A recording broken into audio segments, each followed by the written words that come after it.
Properly splitting cane is the first step in achieving symmetrical and balanced tip openings. Observe the elliptical shape of this tube. The reason the tube curves in this particular manner is based on the size and spacing of the vascular bundles in the tube wall. The smaller and more closely spaced bundles create a tighter curve, and the larger and more loosely spaced bundles create a more open curve. Because the blades of a reed are not bound by wires into an artificial curve, they maintain their original curvature. Here is a drawing to better illustrate the concept. A properly split tube is divided into 4 pieces in an X across the ellipse. There will be 2 more tightly curved pieces and 2 more gently curved pieces opposite to each other on the tube. More obviously elliptical pieces are easy enough to mark. This is an elliptical tube. It's very obvious that this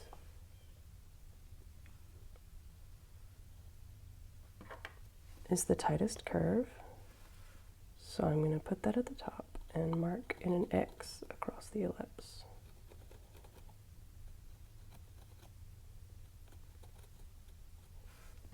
There. Here is another one. It's very obviously elliptical. This is the tightest curve. You can also, if you like, you can also mark it with the more gentle curve at the top. Either way is fine.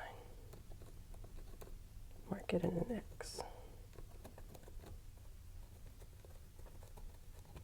Oh, there.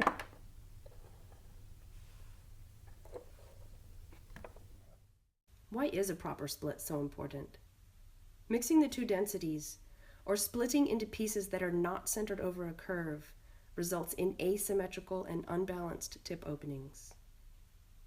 Being made of a natural substance, many tubes do not form a perfect circle or ellipse. Arlen Fast, the contrabassoonist for the New York Philharmonic, has developed a process for identifying the actual apex of every curve found on a tube, and then centering it exactly over the eventual spine of the reed. This involves more time and effort, but produces remarkably consistent, symmetrical, and balanced tip openings.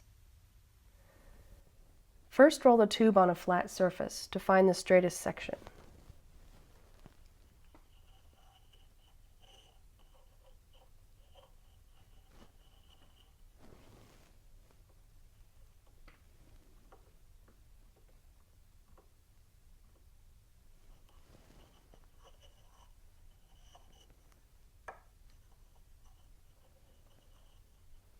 Like this is going to be my straightest section because I see it rocks up quite a bit when I go that way, not very much when I go the other way. And I'm seeing more light under the end of the tube on this side than I am on this side as I go around. So I've decided that this is the straightest part of my tube.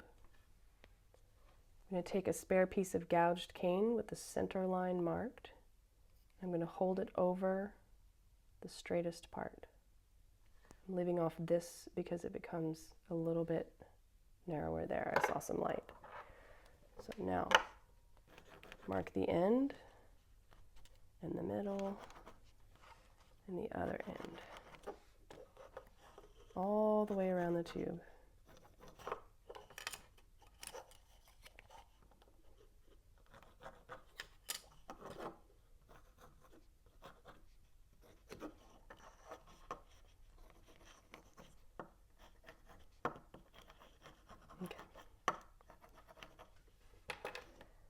The center line will be the actual tip opening of my reed, right? Because I'm going to fold it in half eventually.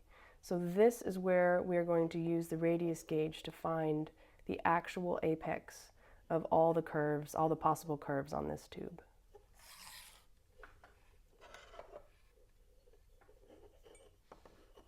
This is Arlen Fast's radius gauge.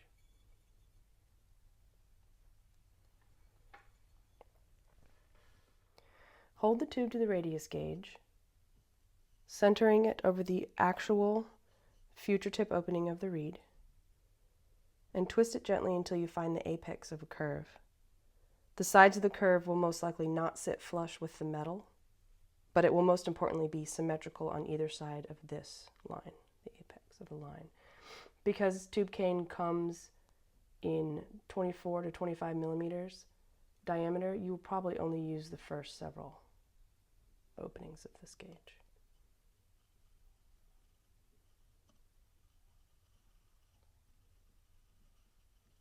Right there. I'm going to mark in pencil above these two lines. This will be where I split the reed, because it's evenly situated on either side of the apex in the middle here. Then I'll find another one.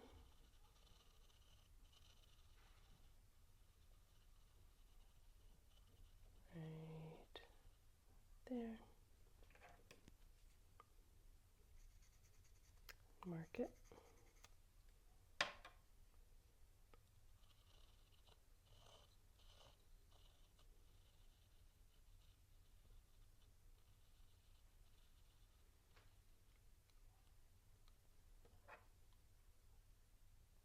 This piece is symmetrical on this side, but not from here to here. I'm going to mark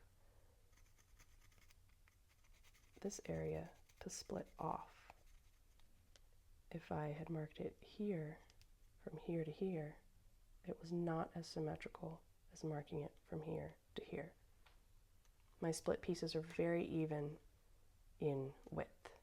This piece, this little piece over here, is not wide enough to make a reed, so I'm going to split that off as well. This piece will only have 3 pieces of cane. These tubes are properly situated.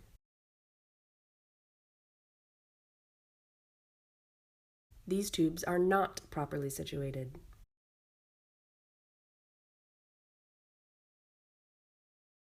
There are several common splits that I have observed with this process, and most tubes will only produce 3 pieces. I reject curves that are not symmetrical, even if I can find the apex properly.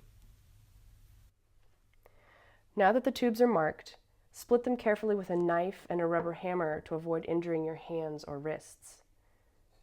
Place the knife over the markings you made.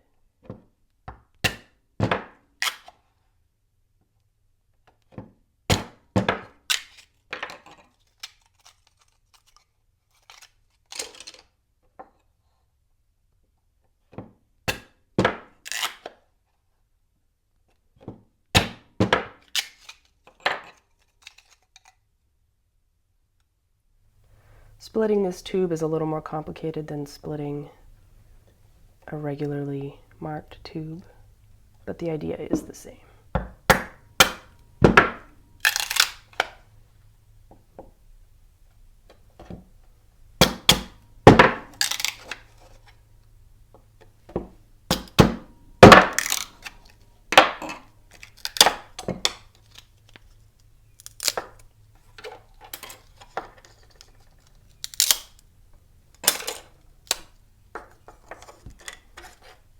So here are my 3 pieces. Now these are already marked on the bark as to where I need to split on the guillotine. So I'm going to cut this end off, and I'm going to cut this end off.